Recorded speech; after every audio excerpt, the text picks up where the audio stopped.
we're going to talk about an evil spiritual being that appears in the Book of Watchers, but seems to be distinctive from the Watchers themselves. His name is Azazel. Hi, my name is Pastor Tim Gregory, and I do hope this video blesses you. If it does, be sure to like it and share it so it can bless others. And so, Azazel, in the Book of Enoch, he appears as a very evil spiritual being who helps to corrupt mankind. And the Book of Enoch says this about him. It says, "And Azazel taught man to make swords and knives and shields and breastplates, and made known to them the metals of the earth and the art of working them, and bracelets and ornaments and the use of anatomy and the beautifying of eyelids and all kind of costly stones." And so we see that Azazel taught men how to make swords and knives, which was sure to multiply war and evil up on the earth. So as we consider Azazel, what we want to see is this name found anywhere else in any other kind of literature or in the Bible? And what we see is that it is found in the Bible. It is in the book of Leviticus, and Azazel appears as someone involved in the Day of Atonement. So on the Day of Atonement, that is when the high priest would make atonement for the sins of Israel. And part of the ceremony that would take place on that day is that 2 goats would be brought to the high priest. He placed his hands on their foreheads. He would confess the sins of Israel over the goats.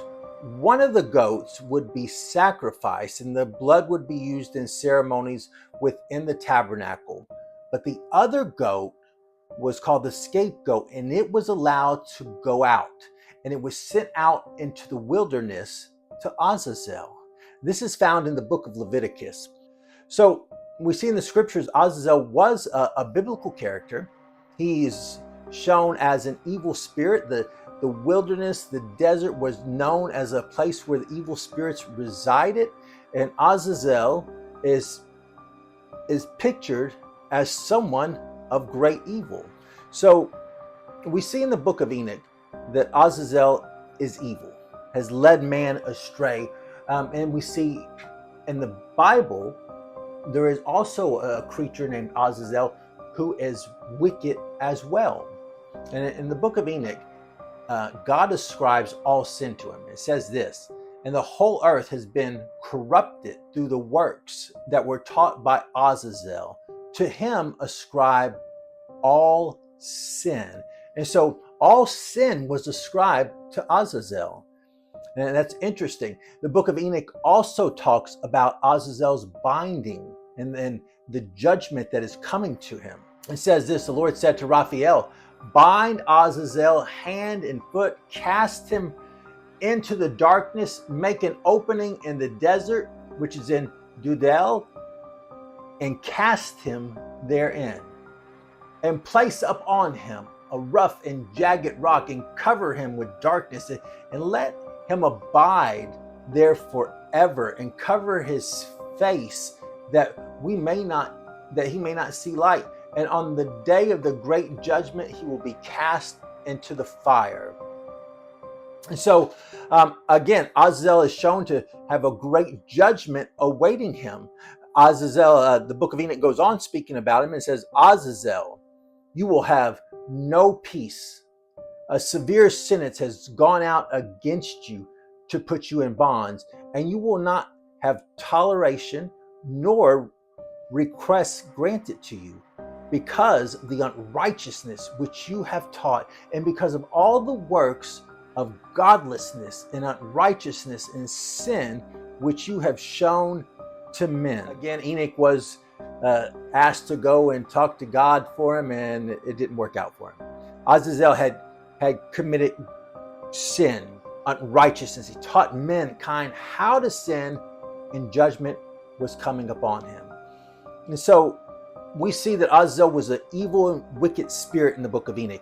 We see also in the Bible, Azazel was there on the Day of Atonement, and a goat was sent out to him. So that makes us think, right? We have to begin to draw some conclusions. Could this Azazel be known by different names? And if so, what are those names? And so let's look at some parallels with Satan first. Revelations 12:9, it says, the great dragon was thrown down, the ancient serpent who is called the devil and Satan, the deceiver of the whole world.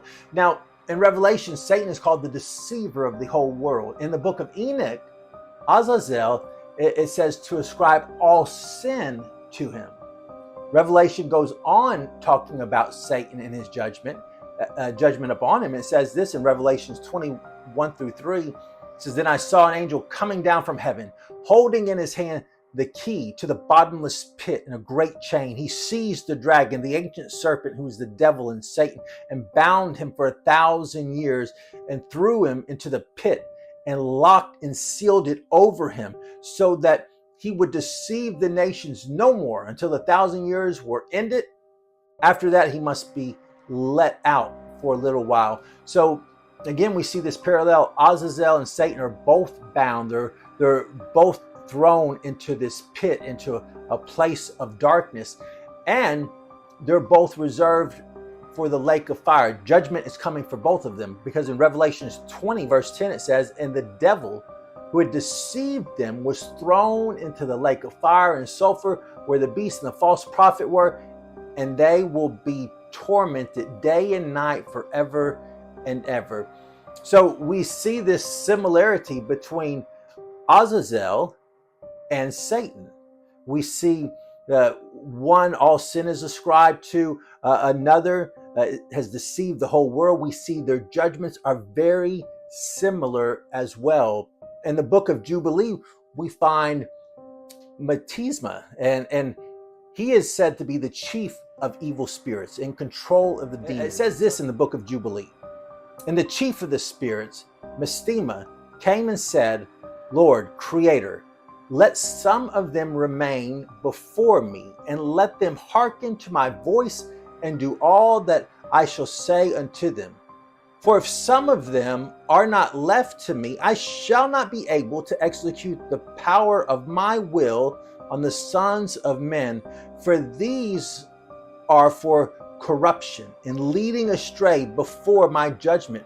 For great is the wickedness of the sons of men. And he said, let the 10th part of them remain before him, and let the nine parts descend into the place of condemnation. So, in the Book of Jubilee, Noah brings a report to God saying how these demons, how they were causing destruction and grief amongst his sons, and he asked God to lock them up. And then Metisma comes and says, hey, don't lock them all up. And Book of Jubilee goes on and says, now it's one of the angels speaking. It says, and we did according to all his word. All the malignant evil ones we bound in the place of condemnation, and a 10th part of them we left, that they may be subject before Satan on the earth. We can see this. Metisma and Satan are the same person according to the Book of Jubilee. We can see Azazel and Satan are very closely linked. So we can see all these spiritual beings perhaps are the same spiritual being, just called by different names. Let's go even a little farther and look at the biblical character Beelzebul. In the Bible, Beelzebul and Satan are the same spiritual being, rulers of the demons, just like Metisma was in the Book of Jubilee. Mark 3, verse 22-23, it says, and the scribes who came down from Jerusalem said, he has Beelzebul, and by the ruler of the demons he cast out demons. And he called them to him and spoke to them in parables. How can Satan cast out Satan? So here, these religious leaders were talking about Jesus, how he was casting out demons, and they said that he does it by the prince of the demons, Beelzebul. And then Jesus says, how can Satan cast out Satan? And so we see this parallel, this drawing of these names together. And it would seem very much that Azazel, Metisma, Beelzebul, and Satan are just different names for the same spiritual creature. In the Book of Enoch, the Book of Watchers, we see that Azazel is very wicked, has taught mankind to be wicked. Great judgment awaits him. All sin is ascribed to him. And it seems very likely that this Azazel is who we refer to today as Satan, the arch enemy of God. I hope this video has blessed you and continue to open your eyes to the spiritual realm, the world around us that we can't see, but we know that is there and affects us. If it's blessed you, be sure to like it and share it so it can be a blessing to others.